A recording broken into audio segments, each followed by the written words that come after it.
Dr. Pierre Rouzier says today is going to be redeeming for him. On 22 News Friday, I shared with you his story of his experiences at the Boston Marathon bombing.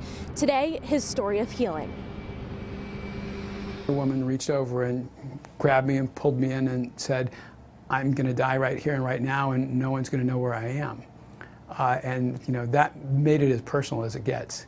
The chaos of the 15 minutes following the Boston Marathon bombings is a blur to Dr. Pierre Rouzier. So, I just held onto her hand and said, "You're not going to die. We're going to get you help."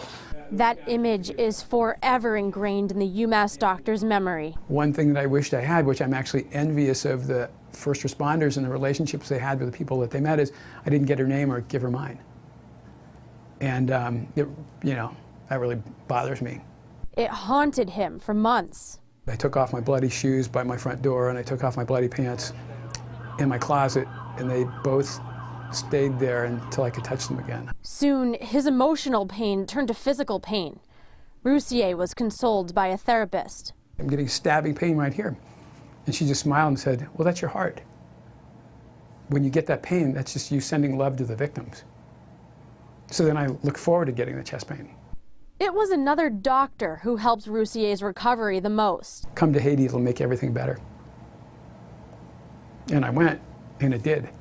It did, because Rouzier was reconnected with a second cousin whom he hadn't seen in decades in Haiti. He hopes through telling his story he just might reconnect with that woman at the finish line whose face he'll never forget.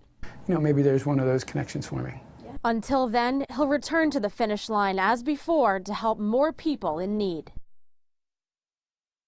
Dr. Rouzier emailed me this weekend saying that he might have a lead on finding that woman, actually. So stay with 22 News as we hope to hear from him soon with good news about that. He's looking forward to being at the triage tent today, where he said he'll work with volunteers who were also at the marathon last year, and they'll be able to heal together.